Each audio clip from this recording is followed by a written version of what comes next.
नमस्कार प्रेक्षकांनो, मालिकेच्या आजच्या भागामध्ये आपल्याला पाहायला मिळणार आहे शौर्य धावतच ऊर्जाला हॉस्पिटलमध्ये घेऊन आलेला आहे। ऊर्जाच्या डोक्यातून रक्त वाहत आहे। शौर्य तिला घेऊन येतो आणि तिथे डॉक्टरांना विनंती करू लागतो की डॉक्टर प्लीज प्लीज हिला वाचवा, हिच्यावर उपचार करा, हिच्यावर हल्ला झालेला आहे, गुंडांनी तिच्यावर हल्ला झालेला आहे, तिच्या डोक्यातून रक्त येते, डॉक्टर प्लीज घाई करा असं म्हणत शौर्य तिथे सांगत असतो। परंतु डॉक्टर काही तिथे तयार होत नसतात। तिथे पद्मा सुद्धा आलेली आहे, तिच्या सुद्धा डोक्याला लागलेला आहे, तिच्या डोक्यातून पण रक्त येत आहे। डॉक्टर म्हणत असतात की काय, तेव्हा हे सगळेजण म्हणू लागतात की डॉक्टर प्लीज तुम्ही यांना वाचवा असं सांगितलं जात असतं। परंतु डॉक्टर म्हणतात की नाही। परंतु तिला स्ट्रेचरवर टाकून शौर्य मात्र पळवत तिला घेऊन चाललेला आहे। काहीही झालं तरीही ऊर्जाला वाचवायचं आहे हे त्याने ठरवलेलं असतं। आणि मग इकडे डॉक्टर त्याला म्हणत असतात की ही पोलीस कंप्लेंट केस आहे, पोलीस केस आहे, त्यामुळं मी याच्यावरती उपचार करू शकत नाही। तेव्हा मात्र इकडे शौर्य म्हणत असतो, डॉक्टर कळतंय का तुम्हाला, तुम्ही काय बोलताय, तुमच्या लक्षात येते का हे सगळं काय चाललंय ते, अहो तुमच्या लक्षात येते का। इकडे विक्रांत म्हणत असतो की काम झालंय का आपलं, आपल्याला फोन नाही आलेला। तेव्हा विक्रांतला त्याचे मित्र सांगतात की अरे तुझा फोन स्विच ऑफ आहे, तर फोन कसा येईल तुला। आणि मग ज्या क्षणी विक्रांत त्याचा फोन ऑन करतो त्या क्षणी त्याच्या डॅडचा त्याच्या फोनवर फोन आलेला असतो आणि ते ओरडायला सुरुवात करतात। दिग्विजय शिर्के शिव्या घालायला सुरुवात करतात, कळतंय का तुला, बापाचा फोन आहे, ज्या बापाच्या जीवावर एवढा माज करतो त्या बापाचा फोन कट करून तू फोन स्विच ऑफ करून ठेवते, तुला लाज वाटत नाही। एव्हा मात्र आता इथे विक्रांतला पुन्हा राग आलेला असतो आणि विक्रांतने पुन्हा फोन बंद केलेला असतो, कट केलेला असतो आणि म्हणत असतो की माझ्या पद्धतीने मी मॅटर सॉल्व्ह करतोय, तर यांना तेही बघवत नाहीये, तेही नकोय, मी करतोय ना माझ्या पद्धतीने, काय करायचंय ते, यांनी मध्ये पडायची गरज काय आहे असं सांगितलं जातं। इकडे मात्र तो गुंड जो आहे तो लपून एका गाडीच्या आड थांबलेला असतो। विक्रांत त्याला फोन करतो आणि विचारतो काय झालं या सगळ्याचं। आता मात्र प्रश्न पडलेला आहे आणि तो म्हणत असतो की ती पळाली। आता ती पळालेली आहे हे ऐकता क्षणी विक्रांतच्या पायाखालची जमीन सरकते। विक्रांतला कळलेलं असतं की आता अडकलो। त्यावेळेस विक्रांतचे मित्र म्हणतात की बरं झालं ती पळाली, सापडली नाहीये, तुला नाही माहिती आपण फुकटचे अडकू याच्यामध्ये। आणि इकडे मात्र हर्षवर्धनला आता कळलेलं आहे, कारण याच्या फोनवरती फोन येतो आणि भजन सांगू लागतो की आता पद्मावरती हल्ला झालाय। तेव्हा हर्षवर्धन म्हणतो कोणी केला हल्ला, दिग्विजय शिर्के, म्हणजे या माणसाला एवढं मी सांगितले, याला असं काय वाटतं की स्टेजवर भाषण देणं इतकं सोपं असतं, कोर्टात उभा राहून आर्ग्युमेंट करणं, कळत नाहीये का याला याने काय केलंय ते, कारण स्वतःचीच अक्कल यांना चालवायची आहे, यांना ऐकूनच घ्यायचं नाही आपण काय म्हणतोय ते असं म्हणत आता हर्षवर्धन चिडलेला असतो। हर्षवर्धन म्हणतो की काही झालं तरीही एक गोष्ट लक्षात ठेव भजन, कुठल्या पोलीस स्टेशनला आहे, त्या गुंडांना पकडलंय का, हो पकडलंय, मग त्या पोलीस स्टेशनचं नाव सांगितलं जातं। तो म्हणतो की तिथं जो आहे पी आहे तो आपल्या ओळखीचा आहे, काही झालं तरी ही केस बाहेर येता कामा नये, FIR दाखल होता कामा नये, त्या माणसांना पकडता कामा नये। हे ठरल्यानंतर मात्र इकडे आपल्याला पाहायला मिळतं इकडे शौर्य मात्र जीवाची पराकाष्ठा करत आहे। काहीही झालं तरीही ऊर्जाला काही होऊ द्यायचं नाही एवढंच त्याच्या डोक्यात आहे। शौर्य म्हणत असतो की काय हे, डॉक्टर म्हणतात की डॉक्टरांना इकडे पद्मा सांगते की आमच्यावरती गुंडांनी हल्ला केलेला आहे।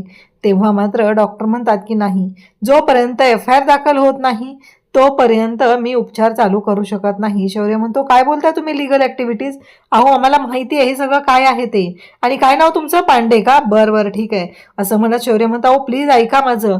आणि शौर्य त्यांना विनंती करत आहे की प्लीज आत्ताच्या आत्ता तिच्यावर उपचार सुरू करा, तिच्यावर उपचार होणं गरजेचं आहे। परंतु डॉक्टर मात्र ऐकायला तयारच नाहीयेत, डॉक्टर नाहीच म्हणून बसले। तिकडे ऊर्जा बेशुद्ध पडायला लागलेली आहे, तिच्या डोक्यातून रक्त वाहतंय। शौर्य म्हणत असतो कळतंय का तुम्हाला, तुम्ही काय करताय, एक पेशंट तुमच्या समोर आहे, तो मरणाच्या दारात आहे आणि तुम्ही अशा पद्धतीने बोलताय, तुम्ही त्याच्यावर उपचार करणार नाही, जे काय लीगल फॉर्मॅलिटीज आहे त्या सगळ्या पूर्ण करायची माझी तयारी आहे, त्यामुळं तुम्ही आत्ता जे काही करणार आहात ते लवकरात लवकर करा, अन्यथा मी काय करतो ते बघा असं म्हणत शौर्यने आता मोबाईल काढलाय आणि व्हिडिओ बनवायला घेतलेला असतो आणि व्हिडिओवरती तो बनवायला सुरुवात करतो। तो दाखवून देतो त्या डॉक्टरांना की काय करतो बघा। असं म्हणत आता व्हिडिओ सुरू केलेला असतो आणि व्हिडिओवरती रेकॉर्डिंग सुरू केलेलं असतं. हे डॉक्टर पांडे, सिटी हॉस्पिटलमधले डॉक्टर पांडे, मी इथे पेशंट घेऊन आलेलो आहे. पेशंट मरणाच्या दारात आहे, पण या डॉक्टरांना अजिबात पेशंटवर उपचार करायचे नाहीत. तर बघा काय करायचं आहे ते. डॉक्टर म्हणतात व्हिडिओ बंद करा. शौर्य म्हणतो आत्ताच्या आत्ता मी सांगतोय ना, पहिलं तिच्यावर उपचार झाले पाहिजेत, मग तुम्ही काय ऐकत नाहीयेत. असं म्हणत शौर्यही तेवढाच भडकलेला असतो, त्यालाही राग आलेला असतो. तो म्हणत असतो बाद झालं, आत्तापर्यंत सगळ्या तुमच्या गोष्टी ऐकलेल्या आहेत. त्याचवेळी डॉक्टर तिथे येतात आणि म्हणतात काय झाले, काय प्रॉब्लेम आहे. शौर्य म्हणतो अहो पेशंट इथं मरणाच्या दारात आहे आणि तुम्ही काय फॉर्मॅलिटीचं बोलताय. तेव्हा त्या सांगू लागतात की अहो ऐकून घ्या, काय प्रॉब्लेम आहे माहिती आहे का तुम्हाला. कारण प्रॉब्लेम असा आहे की आम्हाला परत निस्तारावं लागतं, आमच्या अंगलट येतं, हॉस्पिटलचे काही प्रोटोकॉल आहेत. शौर्य म्हणतो ते काही मला माहीत नाही आहे, मी एक वकील आहे, लॉयर आहे, मी या सगळ्या गोष्टी करायला तयार आहे. इकडे पद्मा म्हणत असते अहो माझ्यावरती हल्ला होत होता, माझी केस लढत आहेत त्या, आणि त्यांच्यावर गुंडांनी हल्ला केला आहे, त्यांनी माझा जीव वाचवलेला आहे, तुम्ही प्लीज त्यांच्यावर उपचार करा, असं पद्मासुद्धा सांगू लागते. परंतु इकडे मात्र सगळेजण पाहत असतात, पण काहीच उपयोग होत नाही. शौर्य म्हणतो बाद झालं, आता खूप ऐकून घेतलेलं आहे, लवकरात लवकर हे करा, कारण FIR दाखल करणं न करणं हा माझा वैयक्तिक प्रश्न आहे, असं सांगितलं जातं. आणि तेव्हा मात्र आता फायनली FIR दाखल करायचं बाजूला ठेवलं जातं. डॉक्टर म्हणतात की मान्य मला प्रोटोकॉल माहिती आहे, सगळं माहिती आहे, पण आधी आता माझ्यासाठी जी गोष्ट महत्त्वाची आहे ती म्हणजे इथे उपचार करणं महत्त्वाचं आहे, असं म्हणत आता डॉक्टरांनी उपचाराला सुरुवात केलेली असते. त्याच वेळी इकडे दिग्विजय भयानक चिडलेला असतो. दिग्विजय म्हणत असतो की बाद झालं, किती वेळा सांगितलेलं होतं, तुला कळत नाहीये का, बापाचा पण ऐकायचं नाही का, सगळी इज्जत धुळीला मिळवण्याचंच ठरवलेलं आहेस तू, असं म्हणत विक्रांतवर ओरडायला सुरुवात करतो. तेव्हा मात्र विक्रांत म्हणत असतो की मी काही चुकीचं केलेलं नाही, तुम्ही माझ्यावर ओरडायचं नाही, असं ठणकावून त्यांनाच ऐकवतो.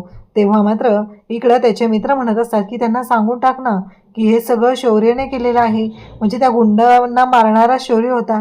तो म्हणत असतो की मला शौर्याबद्दल एक गोष्ट सांगायची आहे, आणि असं म्हणता क्षणी दिग्विजय म्हणत असतो की काही गरज नाही आहे, कारण शौर्य खूप चांगला मुलगा आहे, उलट तुझ्यापेक्षा तो माझ्या पोटी जन्माला आला असताना तर बरं झालं असतं, कारण त्याने भरपूर गोष्टी केलेल्या आहेत आणि ह्या सगळ्या गोष्टी त्याच्यामुळे तर चांगल्या पद्धतीने झालेल्या आहेत, आणि हे लक्षात आलेलं असतं. आता उपचार तर सुरू झालेले असतात आणि त्यासोबतच आपल्याला पाहायला मिळतं ते म्हणजेच शौर्य आणि पद्मा दोघंही बाहेर थांबलेत. उपचार सुरू झालेले असतात आणि नक्की काय होते या सगळ्या गोष्टींचा शोध सुरू झालेला असतो. शौर्य म्हणत असतो की आता मी सोडणार नाही, ज्याने कोणी हे सगळं केले त्याला मी सोडणार नाही, असं शौर्याने ठरवलेलं असतं. काहीही झालं तरीही मी शांत राहणार नाही, असं त्यांचं ठरलेलं असतं. त्यासोबतच आपल्याला पाहायला मिळतं की ऊर्जा आणि शौर्य आता शौर्य म्हणत असतो की ऊर्जाला मी काही होऊ देणार नाही, ऊर्जाच्या बाबतीत जर काही झालं तर मी सोडणार नाही एकेकाला, आणि ऊर्जा बरी झाली पाहिजे, माझं प्रेम आहे ऊर्जावरती, मी तिच्याशिवाय राहू शकत नाही, असं शौर्य म्हणत असतो. तेव्हाच पद्माला उत्तर मिळतं. तेवढ्या डॉक्टर तिथं आलेले असतात आणि शौर्य उठतो आणि डॉक्टरांशी बोलायला जातो. तेव्हा डॉक्टरांना तो विचारतो आता ऊर्जा कशी आहे. तेव्हा डॉक्टर म्हणतात की ठीक आहे, इंटरनल इंजुरी नाही झालेली, त्यामुळे आत्ता ती बरी आहे, त्यामुळं काळजी करायची अजिबात गरज नाही, सगळं व्यवस्थित होणार आहे, असं सांगितलं जातं. आणि मग मात्र इकडे शौर्यला थोडं बरं वाटतं. शौर्य म्हणतो की डॉक्टर मी भेटू शकतो का. तेव्हा डॉक्टर म्हणतात की आत्ताच नाही, थोडं थांबा, डॉक्टर पांडे आहेत तिथं, मला एका मेडिकल इमर्जन्सीसाठी जायचं आहे, असं सांगितलं जातं. मग इकडे पद्मा त्याचबरोबर ऊर्जा हॉस्पिटलमध्ये आहेत. पूर्वाला टेन्शन आले. पूर्वा म्हणते की ऊर्जा कुठे आहे, ऊर्जा कशी आलेली नाहीये, नक्की काय झालंय ऊर्जेच्या बाबतीत, ऊर्जा ठीक तर असेल ना, असे अनेक प्रश्न पडलेले असतात. आणि त्याचबरोबर इकडे पूर्वाला सगळ्या बायका समजवायला आलेल्या असतात. त्या तिला समजवत असतात, तिला सांगत असतात की काळजी करू नको, सगळं व्यवस्थित होईल आणि त्याचबरोबर बाकीच्या गोष्टी सुद्धा नीट होतील, असं सगळं सांगत असतात. त्याचवेळी पूर्वा म्हणत असते पण असं कधीच नाही झालेलं, इतक्या वेळ ती कधीच अशी न सांगता बाहेर राहिलेली नाहीये, नक्की काय झालं असणार आहे, ती ठीक तर असेल ना, असं ती विचार करू लागते. तेव्हा तिथं सगळेजण असतात, ते तिला म्हणत असतात की काळजी करू नको, तिला काही होणार नाहीये, आम्ही आहोत ना, असं म्हणत तिची समजूत घालत असतात. तेव्हा मात्र पूर्वा म्हणत असते पण मला एक कळत नाहीये की हे सगळं अचानक काय झालंय, नक्की काय झालंय माझ्या लेकीला, ती ठीक असेल ना, काही प्रॉब्लेम झाले नसेल ना तिच्या बाबतीत. असे विचार तिच्या डोक्यात सुरू झालेले असतात आणि ती मात्र विचार करत असते. बाकीच्या बायका म्हणत असतात की काही सिरियस नसेल ना, म्हणजे तिला कोणी काही. तेव्हा तिथे असलेल्या दळवी काकी म्हणतात की बस झालं, अगं तोंड नको चालवूस तू, तुझ्या सासूबरोबर बोलून बोलून तू पण वेडी व्हायला लागलीस की काय, जरा शांत हो, असं म्हणत त्या तिला समजावू लागतात. इकडे मात्र पूर्वा सांगते की मी पाहते काय झालंय ते, तुम्ही जा, तुम्हाला सगळ्यांना कामं आहेत ना, तुम्ही तुमची कामं सोडून इथं बसला आहात, ही गोष्ट काही मला आवडत नाहीये, तुम्ही जा असं म्हणत ती जायला सांगते. आणि पद्मा इकडे विचार करत आहे की पूर्वा काकूंना कळलं पाहिजे ना इथे ऊर्जाताईच्या बाबतीत काय झालेलं आहे. शौर्य म्हणतो की हो बरोबर आहे, पण आपण त्यांना कळवायचं कसं, सांगायचं कसं, या गोष्टींचा विचार सुरू झालेला असतो. तेव्हा शौर्य म्हणतो की बरं आपण फोन करूया आणि कळवूया. मग तेवढ्यातच डॉक्टर तिथे येतात आणि शौर्य म्हणतो की मग मी एकदा भेटून घेतो ऊर्जाला आणि त्यानंतर आपण ठरवूया. डॉक्टर सांगतात की आत्ता एकच जण जा, कारण दोघं जण तुम्ही एकदम नाही जाऊ शकत आहे, असं डॉक्टरांचं म्हणणं आहे. आणि मग मात्र आता हे दोघंही तिथं जायला निघतात. आणि मग मात्र इकडे पद्मा देवाला नमस्कार करते आणि म्हणते की खरंच ऊर्जाताई बऱ्या झाल्यात, ही गोष्ट खूप लाखमोलाची घडलेली आहे, कारण तिला सुद्धा ऊर्जाची खूप काळजी वाटत असते. आता शौर्य तिथे येतो. ऊर्जा अजून तरी शुद्धीवर आलेली नसते, फक्त तिची कंडिशन आता नॉर्मल झालेली, स्टेबल झालेली आहे. शौर्य तिथे येतो आणि ऊर्जाला म्हणू लागतो, ऊर्जा उठ ना, काय झालंय ऊर्जा, तुला उठावं लागेल, तू ठीक आहेस ना, असं म्हणत शौर्य ऊर्जाला उठवण्याचा प्रयत्न करत असतो. पण ऊर्जा काही शुद्धीवर येत नसते. शौर्याला काळजी वाटत असते. शौर्य म्हणत असतो की मला कळतच नाहीये की काय झालंय, ऊर्जा तुला उठावं लागणार आहे, ऊर्जा तू उठ, ऊर्जा तू उठ, असं म्हणत शौर्य तिला उठवत आहे. ऊर्जा माझ्या प्रेमासाठी तुला उठावं लागणार आहे, असं सुद्धा शौर्याने सांगितलेलं असतं. त्यासोबतच इकडे आपल्याला पाहायला मिळतं ते म्हणजेच की चाललेला असतो तो म्हणजे ऊर्जाचा मित्र, आणि तो तिथं घराच्या तिथं आलेला असतो मंग्या ऊर्जाला सगळीकडे शोधत असतो, पण ऊर्जा कुठं आहे, नक्की काय झालंय काहीच कळत नसतं. तेवढ्यातच दळवी काकी त्याला भेटतात आणि तो म्हणू लागतो की काय झालं. तेव्हा दळवी काकू म्हणतात की अरे तुला शोधायला पाठवलं होतं ना, मग तू सांग ना काय झालं. तो म्हणतो हो मी शोध घेतलेला आहे, पण माझ्या हाती काहीच नाही लागलेलं, ती नक्की कुठं आहे, काय झालंय, मला काही मार्ग नाहीये कळायला, असं म्हणत तो पुढे बोलू लागतो. आता मात्र प्रश्न उभा राहिलेला असतो. त्या म्हणतात की तू आता जाऊ नकोस तिथं, काहीही झालं तरीही तू तिथं जाऊ नकोस, कारण तिला धक्का बसेल, असं म्हणत आता त्यांनी त्याला थांबवलेलं आहे. आणि त्या म्हणत असतात की बघ. तेव्हा तो म्हणतो अरे मी विसरलोच, मला ना पूर्वा काकीनं सांगितलं होतं पद्माच्या घरी ती जाणार आहे कोर्टातून, मग मला पद्माचं घर राहिले बघायचं, मी पद्माच्या घरी जातो आणि पद्माच्या घरी असेल तिथं. इकडे शौर्याने आजीला फोन केलेला असतो. आजी म्हणत असते शौर्य कुठेस तू, काय झालंय. शौर्य म्हणतो की आजी मी हॉस्पिटलमध्ये, ऊर्जावरती हल्ला झाला, अटॅक झालेला आहे आणि मी हॉस्पिटलमध्ये येऊन थांबलेलो आहे, ऊर्जा अजूनही शुद्धीवर आली नाही. आजी म्हणते काय बोलतोस हे सगळं, कुणी केलं असेल हे सगळं. शौर्य म्हणतो की मला नाही एक्झॅक्ट माहिती, पण ज्याने कोणी हे सगळं केलेलं आहे त्याने मात्र पूर्ण विचारपूर्वक ह्या गोष्टी केलेल्या आहेत, त्यामुळं काहीही झालं तरीही आपल्याला ऊर्जाला वाचवणं खूप गरजेचं आहे, ऊर्जाचा जीव वाचणं खूप गरजेचं आहे, तिला काही झालं तर मी जगू शकणार नाही. आजी म्हणते शांत हो. इकडे पूर्वासुद्धा खूप रडत असते, तिला खूप वाईट वाटत असतं, हे सगळं काय होतंय, या सगळ्या गोष्टी अशा का होत आहेत, असे अनेक प्रश्न पडलेले असतात. आणि मग मात्र इकडे पूर्वाला दळवी काकू म्हणतात काळजी नको करू, सगळं व्यवस्थित होणार आहे. परंतु पूर्वा म्हणू लागते की नाही, काहीच व्यवस्थित नाही होणार आहे, कारण मला खात्री आहे की माझी ऊर्जा कुठल्या तरी संकटात आहे आणि म्हणूनच ती आता माझ्या समोर येऊ शकत नाही. आणि इकडे आजीने शौर्याला धीर दिलेला आहे आणि सांगितलंय काळजी करू नको, लवकरच ती शुद्धीवर येईल.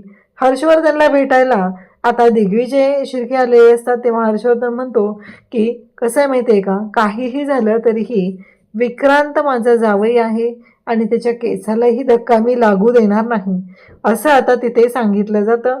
आणि जेव्हा या सगळ्या गोष्टी सुरू झालेल्या असतात आणि तेव्हा मात्र इकडे ह्या सगळ्या ह्याच्यातून मार्ग काढत आता इकडे पूर्वासुद्धा विचार करत आहे की काय झालं असेल, नक्की कोण असेल, कोणी केलं असेल हे सगळं, काय असेल, कुठं असेल माझी ऊर्जा, असे अनेक प्रश्न तिला पडलेले असतात. अशाच अपडेटसाठी चॅनलशी कनेक्ट राहा. थँक्यू.